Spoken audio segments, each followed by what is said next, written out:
Well, we are so excited to be here at the West Marine in Sausalito, and I have Annie here today who is going to, in a moment, talk to us a little bit about getting the big lingcod. But at first, I just wanted to talk a little bit about how you got interested in fishing and when did you first start? So I never fished as a kid. I didn't start fishing until I was about 19 years old. I was in a really bad car accident when I was turned 18, and I flipped like head over tail and then proceeded to roll several times, and I was all by myself, and it was very traumatic. And a few months later I met my boyfriend, and we started mostly by we would go to Santa Cruz a lot, and we'd go to the ocean and started surfing and falling in love with the water. And at that point I had no hobbies, and he's like, we need to get you some hobbies, girl. You can't just be living life with no hobbies. So he took me fishing, and it was like love at first bite, basically. I caught my first fish, my blood, all the adrenaline started filling my veins, and I hadn't had that feeling since before the car accident. So it was it was the feeling I was seeking out, basically. So Where was it? Where was your first catch? it was actually in Marin, Okay. in this county at Bon Tempe, and we were fishing from shore. We went on a little hike around, so it was nice to get outside and go on a hike. And at first I didn't even think I was going to go fishing, but I decided I was just with the boys and they were doing their thing, and then I was like, can I reel in that one, once I saw the rod going off? And he was like, yeah, go get it. So I wasn't really forced into it. It just kind of naturally happened, and it was really cool. Because you're born and raised here, right up near Santa Rosa, Yeah, right? yep. Yeah, that's so exciting. Yeah. Great fishing. And I had no idea living here all my life that there was so many fish in all these little ponds and creeks and bays and the ocean. So it's, yeah. So for other women, maybe, like you, I know fishing can feel very intimidating. I know we were talking earlier, one of the great things to reach out, number one, is too, if you just want to follow Annie, you can ask her questions. But there's some other groups and things out there, right, too, that women can do to kind of, if they're new to it or want to experiment and try to get out. Yeah, there's a couple Facebook groups.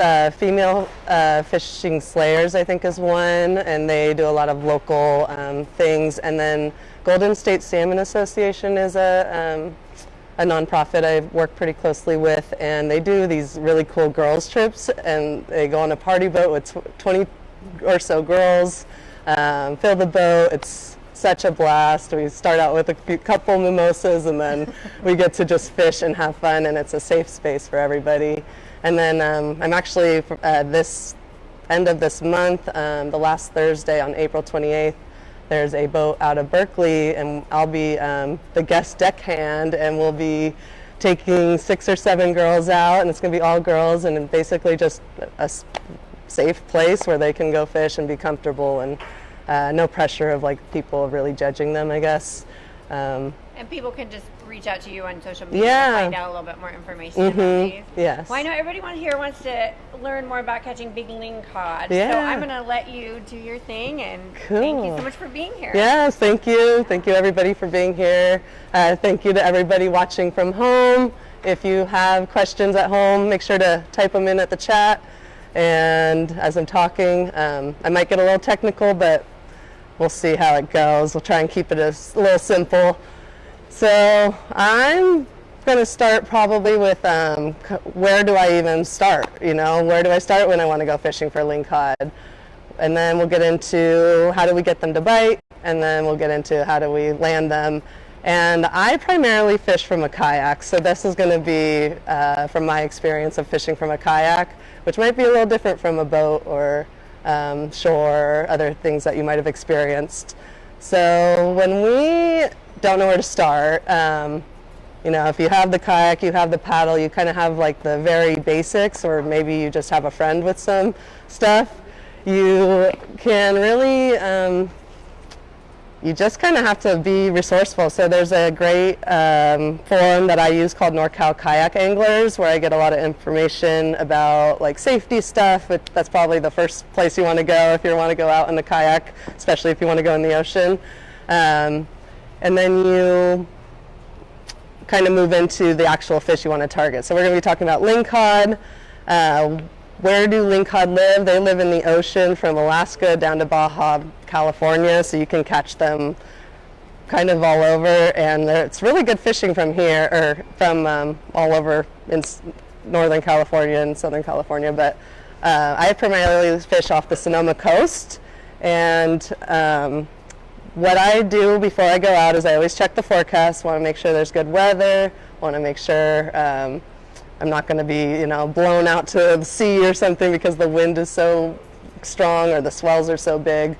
So weather, conditions, and then I'll go on to, you can go on Google Earth, or Navionics is a really great app, and you can see what the seafloor looks like, and you're going to want to look for a lot of depth changes, because that's going to indicate that there's structure and a lot of rocks, because these fish live on the bottom, so they're going to be hiding in those rocks, and you want to find where there's a lot of changing depth, basically. So that's what I'm looking for. I'll do a little research in some areas, want to find a good place to launch that's safe. There's a few coves that you can do. So that's kind of what I look for. Lingcod like moving water. They're not really going to be in a stagnant place, so you kind of want to be close to where there's wash rocks, but not obviously too close. But if you can kind of tell when there's a lot of structure or where it's just pretty flat for a while. So you want to go to where there's more structure, because the water's just naturally going to be moving around more, pushing in more bait, and those lingcod will be feeding, because that's all they really love to do is eat. So they are very feisty. They live within 5 miles of the reef that they were born on. So if you find a good reef, they're probably going to keep staying on there, because they're just going to keep reproducing, and more lings are going to come in. So if you find a good spot, keep going back. It's going to probably produce later on. We usually fish for rockfish and lingcod together. Here in California, you can keep 10 rockfish and 2 lingcod, and it's a lot of fish for one person, but it's nice to be able to share with friends and everything. So when I am fishing, I usually start with the rockfish, and I kind of have a little bit of fun using smaller baits and tackle. So one good thing are these shrimp flies for rockfish. Lingcod will also bite these shrimp flies, but you're going to have more odds of catching smaller fish with smaller baits. Bigger baits, you're going to catch bigger fish. So if you're really wanting a lingcod, you're probably going to want to go for things like this, because you're going to weed out the smaller fish. This is kind of just my regular tackle box for all the rockfish, lingcod kind of stuff. I like to start with throwing little things for rockfish and kind of seeing if there's any fish in the middle column, because if I find fish in the middle column, that's going to tell me there's a big lingcod probably waiting underneath them. And once I maybe get a couple on my kayak and I'm starting to load up on a few fish, I can move to bigger baits and try and start targeting those lingcod beneath the school of rockfish that are in that middle column. So as we move into getting them to bite, you can use kind of all of this stuff. When I'm using jigs like this, I don't really move them too much, because the lingcod, they just are so curious. They're going to swim up to something. They're just going to sit there and stare at it. And if you just leave it still, they're not necessarily going to bite it, but as soon as you twitch it or something, they're going to react, and they're just going to go for it. So I'm not moving these ones as much, and you're not going to get as much action, but I do reel it up halfway, drop it back down, let it kind of float down, leave it there for a little bit, pop it a couple times, leave it there, wait, try and pop it. So I'm trying to, see what they want, and then once I figure out what they're reacting to, if it's going to be big motions or anything, then that's when I start just modifying what I'm doing to what's working. So when I'm using these swim baits, they have a lot more action, so I am going to be moving them a lot more, because I want the lingcod to see there's something exciting in the water. A really cool thing you can do is almost imitate a bigger fish going for a smaller bait, because that would get a lingcod very excited. So I will take the shrimp flies and cut one off, because you can only use 2 hooks here for lingcod and rockfish. And so I have my bottom shrimp fly, or you can have the top one or whatever, it doesn't really matter. And this is gonna, when you're bouncing it on the bottom, it's gonna look like this fish is chasing that bait, and the lingcod's gonna be like, whoa, what's going on, what's going on, I want to get in on this food fest. So then they will go for this one usually, but sometimes they go for that one too because they're very competitive. They just want to eat a meal. So that's a really good technique if you want to catch lingcod and have kind of, you know, you can still catch the rockfish, but you're probably not going to catch as many rockfish on the bigger baits.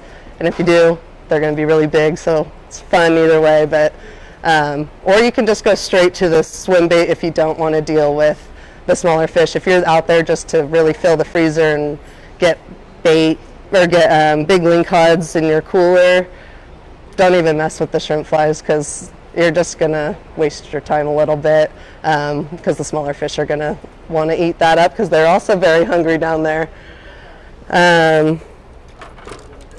Another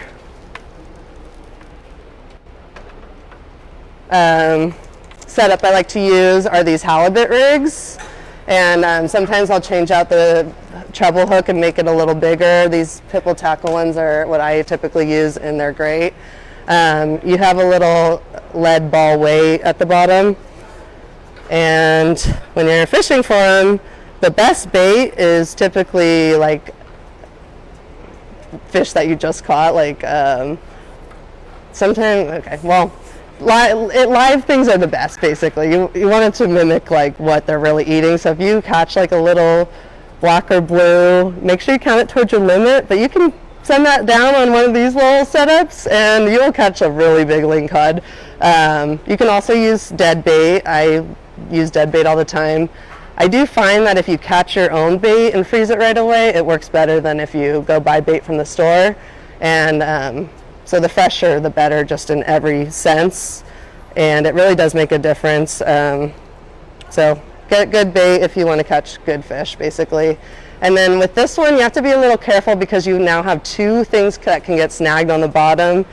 With lingcod fishing, there's a lot of room for snags. So plan to lose gear, plan to get snagged, and you'll have to learn a few knots to be able to tie something on when you're on the water, but it's worth it for the fishing.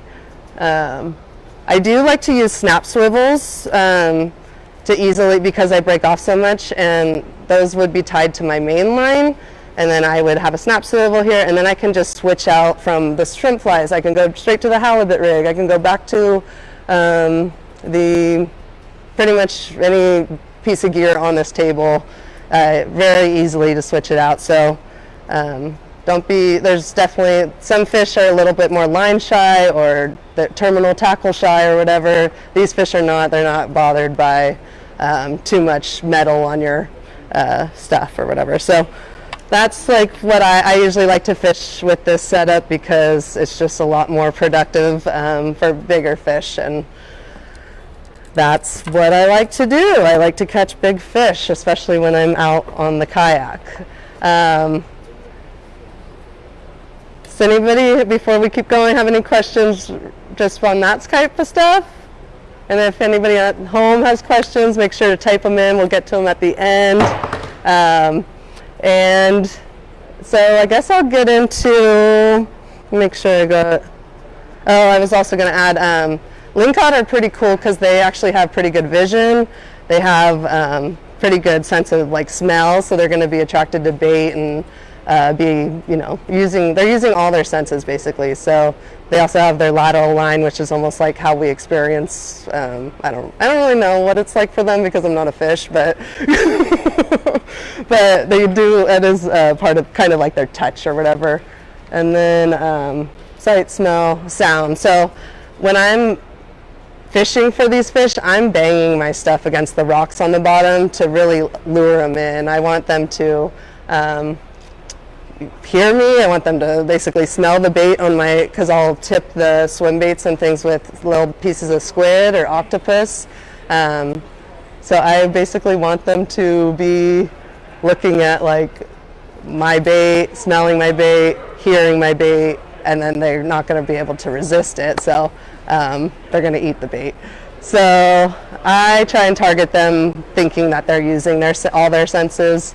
That's kind of an important part to lingcod specifically. Not all fish are there. Some fish are just kind of, they eat because of what they smell, or they have horrible smell and they just go with what they see or whatever. So lingcod are definitely ambush predators, so they're going to just attack whatever's in front of their face. So as long as you can present a bait in front of them, you're probably going to have pretty good results here. But there's definitely days where the bite's not as good, and those are usually the days that there's more foul weather. Big ground swells, when the swell's moving through the whole column of water, is going to disturb the stuff going on down there a little bit, so the fish aren't going to be as feeding as much. And then we'll get into just like, how do I land it when I'm on a kayak? That sounds like absolutely intimidating and challenging, and like, how the heck would you even do that? So you need a really big net, for one. Like, you could even go bigger than this. Salmon nets are great. It's so big on a little 13-foot kayak, but when you have a big fish on, you don't want to mess that up by not having a big enough net on you. Here in California, you do have to have at least a 18-inch opening net on you if you're out on a on the water or whatever, so like on a vessel. So that's just part of the laws. So make sure you have a net. Hand gaffs are good. It's a little tricky with the kayak. I do know people who have put holes in their kayak gaffing fish, so you don't want to do that. Don't be that guy. And so you always want to kind of gaff away from you or whatever if you are going to gaff. But I usually just go for the net because I just think everything just happens a little more smoothly. It's like more of a dance for me. So I'm going to demonstrate how I catch it from the how I catch a fish, basically, because kayak fishing, you have to adapt, basically, because you're in this 13-foot vessel. You can only really put your feet in front of you, or you can straddle the kayak, but you don't really have a whole lot of room for gear, for one. Your body, you can't just get up and move around, stretch your legs. You can a little bit, but not very much. So you kind of have to figure out what works for you, and I've figured out that I need left-handed reels when I'm on my kayak, because when I'm jigging all day, I want my right arm, my dominant hand, to support the weight of my rod, because these swim baits and things, when you're jigging like 6 or 8 or 10 ounces, because the swell's so big, it gets tiring, and you don't want to get tired before you catch a fish. So there's that. So for me, I fish left-handed. I always start with, I'm always jigging on my left side, so I have my hand nice and close to the reel. And then I'm like jigging, oh my gosh, I got one. I need my dominant hand to net the fish now. So what I have to do is I have to take my rod, which has to be long enough to go around the bow of my kayak. Oh, I got a really big one on, you guys. It's really big. And then I have to get ready, so I'm still fighting the fish. Lingcod are notorious, like, they just go down, they want to go back in their hole. A lot of the time they break you off because they swim right back into the hole with your lure in their mouth, and then it snaps. So you have to like really be quick, and you want to get them up fast. So all of a sudden I see that I'm really close to the top, I can see the fish. That's kind of when I'm going to transfer to my other hand, grab my net, and then the fish is probably going to do some more runs, so then I throw my net on my lap. It's like a total chaotic mess when you're kayak fishing. So then, oh my gosh, I'm fighting the fish. Oh, it's crazy. And then I finally gain dump on him. He seems tired, and that's when I'm going to head first net the fish, but it's going to be probably really hard here. So we're just going to net him like that.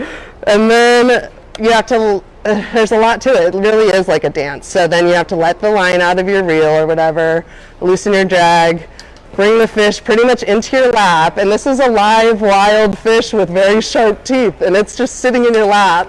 And so how are you going to deal with it? I usually like to keep them in the net and try and like make it so they can't have all this open room to splash on out, because if they get unhooked, usually they do, because you put slack in your line. Once they're in the net, they do get unhooked. So you have this wild fish, and then now what are you going to do?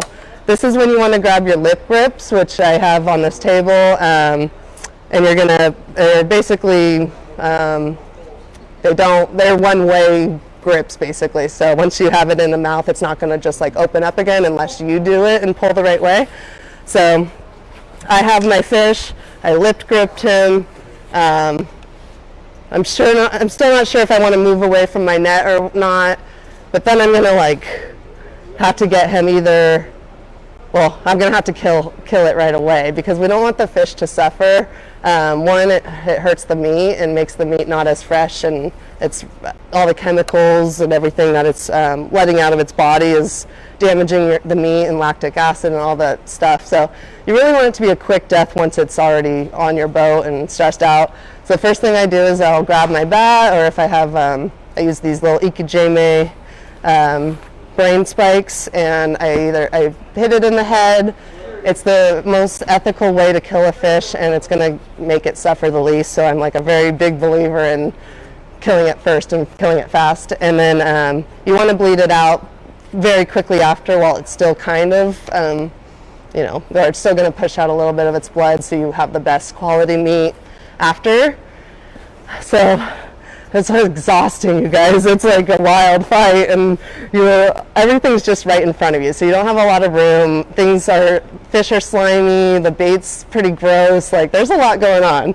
So I have my lip grips on my fish. I'm about to transfer it over to my stringer, or I'm going to bleed it out by holding it with my lip grips in the water, but I definitely want to get a little bit of that blood out before I either throw it in my kayak in the cooler, which you don't want to just like leave it out in the sun because that's going to be not great. But so I have my Lingcod. Sorry, gotta get back in position. And we got him in the net. We're gonna put our net back in the holder back there. This is like literally kayak fishing. That's all the space you have. You're like sitting forward. There's not a whole lot of stuff to work with. So then we get our fish on the stringer.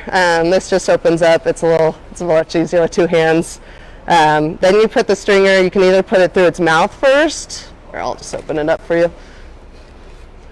It really feels like I'm kayak fishing, you guys. This is great. So it's open like that. You put it through the gills, or you're going to put it through the mouth and out the gills, and then your fish is going to be nice and safe on your stringer. Probably not going to get off because it's really hard to, their gill plates are so strong that they're not going to get free from that. And then you can either leave them in the water, which is a little like sketchy for some people. That's what I do, but some people are worried about sea lions or sharks, I guess. Great white shark might come and get your fish. So then that's when you would want to have a cooler on the back with ice. There's soft-sided coolers. There's the hard coolers.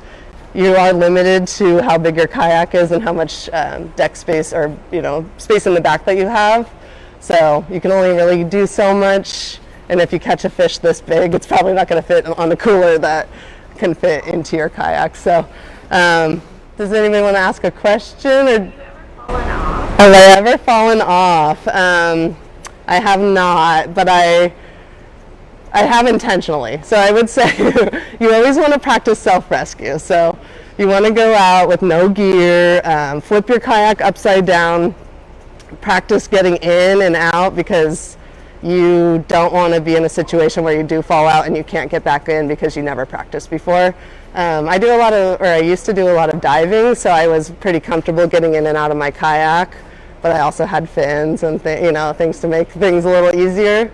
But I also do like practice. I'll go just kayak for fun and then go swimming in the lake or whatever. So I'm pretty comfortable getting on and off a kayak, but it's very, I know people that have so much experience and they do fall in simply because they were reaching behind them for something and just a weird wave hit them the wrong way, or they just lost a little bit of balance, and that tipping point is a very fine line. So it's I'm obviously a little bit smaller and I use a kayak this size, so it's a lot harder for someone like me to fall in, but somebody who's probably twice my weight would have a much easier time falling in. So you want to find a kayak that kind of suits you and whatever you're wanting to get out of it. So what kind of safety gear do you bring? So safety gear is huge. So fish finders are great because you can have a GPS on you. I don't have a fish finder on my kayak. I use my phone for my GPS, but then I have my VHF radio. VHF radio is definitely something you want to have. That's how you're going to call the Coast Guard in case anything goes wrong. Because things can go wrong that are out of your control too. It's like your kayak pedal system could break or something, and you could be 4 miles offshore, and if you're fishing with somebody and they're too far away or something, you need that radio to communicate. A lot of places we fish, there's no cell phone service, so we have to be pretty smart about having that type of stuff. A bilge pump, or like this, a bilge sponge to get water out of your kayak in case you accidentally gaff your kayak or put a hole in it somehow, is very important. So I always keep a bilge pump in my kayak. You can also fill them with those pool noodles, and that's a really good way to keep your kayak afloat in case it did fill up with water. They used to be so much cheaper. Now they're a lot more expensive, but yeah, invest in pool noodles. They're definitely worth it. Whistle, you need to have something that you can make noise on. So I have a whistle on my keys, so I always have a whistle on me. There's an air horn. You know, I used to always bring a little flare gun with me, but I since have stopped for whatever. I probably should bring it now that I'm mentioning it. But there's definitely, and then dressing for immersion is another big safety thing. So you want to be either in a wetsuit out here, because the water could be 50 degrees, it could be 54 degrees, it could be 60 degrees, but it's going to be cold no matter what degree it is. So you want to be dressed for immersion, which means either a wetsuit or a dry suit. I wear dry suits by Mustang Survival, which is very comfortable, and I've been very happy with those. But I did start in the wetsuit, so I know how it is for both things. Any other questions? What's the scariest thing that's happened to you out? I would say other people falling in has been probably my biggest, because you want to be there for your friends, but you also don't want to put yourself in risk or at risk. So I really love this fish. I love that I'm still holding it. So you want to, people falling in, and then me having to like figure out how far do I go to help them. And when it's people I really love, and they're older people sometimes, it's like really scary because you don't want to watch somebody die. Luckily I haven't seen a great white shark. I know tons of people who have. I don't know if that's going to be what really freaks me out necessarily, but it's more like that cold water shock kind of stuff, like the people falling in and not being able to get themselves back out. And we've seen kids go in. We've had to take kids because they go out with their dad in a canoe or something and both fall in, and they're in jeans and things. So that's the stuff that really scares me. Always take a buddy. What's the biggest lingcod you've brought? My biggest lingcod on the kayak is 18 pounds, and it was 36 inches. My biggest kayak on a boat was 28 pounds, and it was 39 inches. And I really want a 40-inch lingcod. That's like my goal of my life, and I can't get a 40-inch fish in any of the. It's so hard. Like halibut are so close. But 40 inches. It's like the goal. I might have missed it, but what's the farthest you've gone out on your kayak? So my farthest that I've clocked is 14 miles. I'm 7 miles out, 7 miles back. That was trolling for salmon.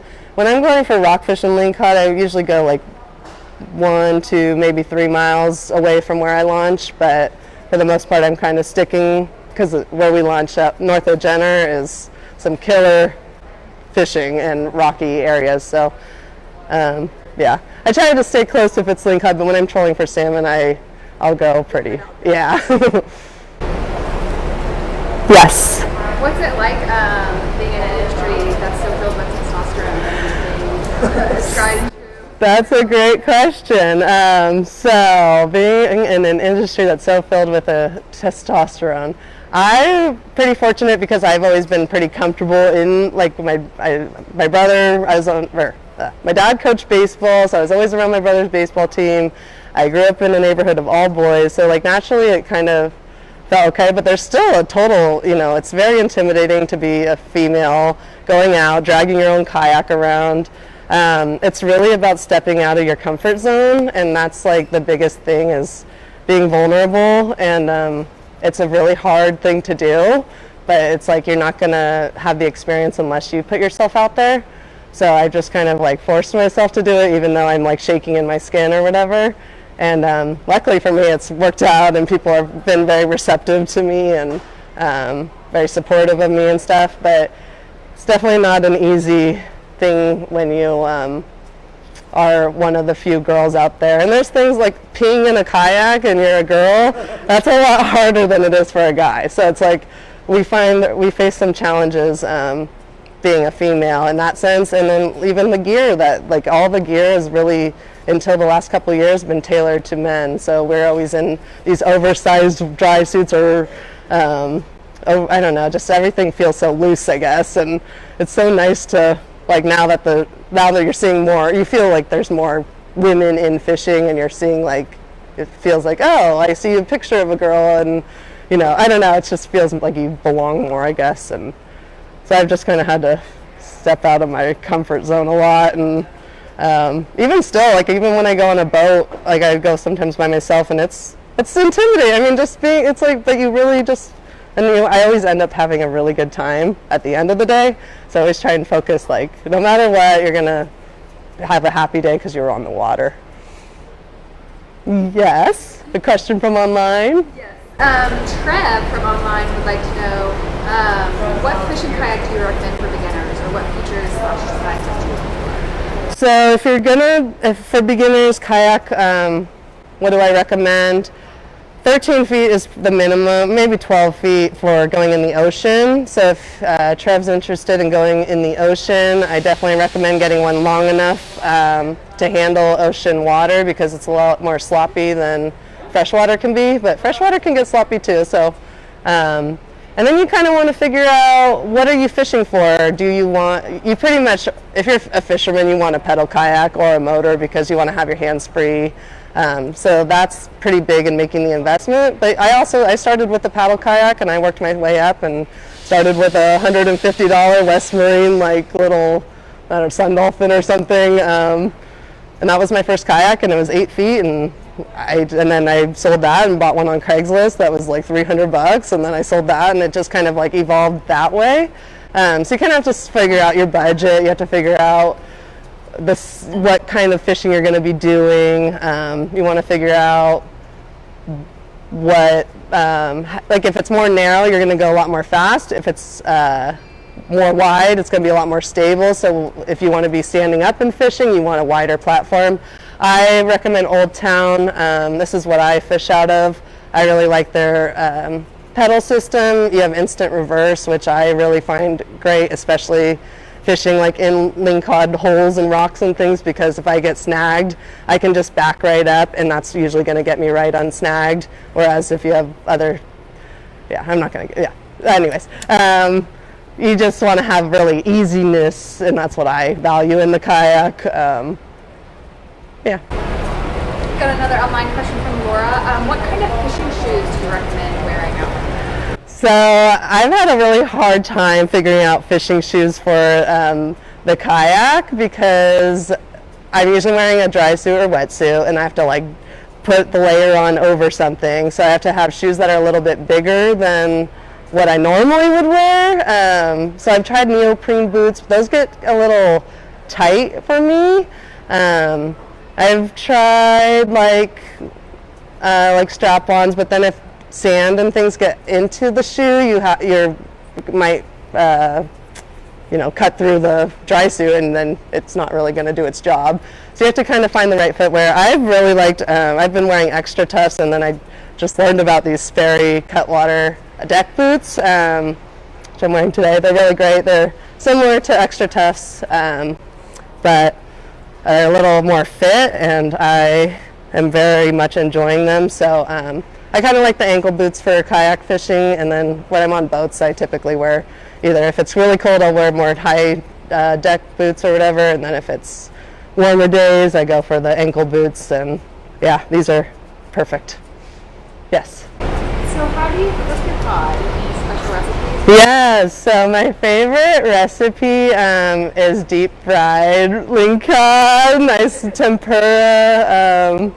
Beer batter is good too, but we've really found that if you do tempura batter, pretty thin, and then dip it in panko, breadcrumbs, and deep fry it in pretty hot either vegetable oil or canola oil or whatever oil you like. That peanut oil is pretty good too. And then you take it out, put it on like paper towel or a rack where it can drip, and you have to salt it right away. That's like my little secret, and that will pull out any grease and any oils that are still like in there, and it'll make it so crispy. And that's like my all-time favorite way to eat it. And then if I'm like feeling a little more fancy or bougie, I go with like Lingcod piccata.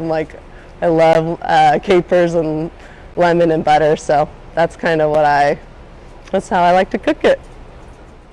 Well, thank you so much. That was awesome. I want to go out and jump in a kayak and go fishing. I That really fully sounded support it. amazing. So Aw. thank you so much. Again, if people want to reach out to you on Instagram, Annie's Fish Tales, and that's tales like story tales, so Tales instead of fish tales like Tail. Yeah. Got it. Awesome. Well, again, thank you so much for being here in Sausalito, and we're really excited because we're doing it every Wednesday in the month of April, celebrating these women making waves. And next week we will be on the East Coast with Snooki, and we're going to be in Virginia Beach. So if you can't make it, again, tune in on Facebook Live or any of our channels. And thanks so much for coming, and again, thank you. That was Thank you. awesome. Thank you. I appreciate everybody being here and there. Be the first to see new videos. Keep us on your radar by clicking subscribe. And for more fishing tips, tricks, and how-to guides, check out our advice and how-to section on westmarine.com. Wishing you tight lines and good times.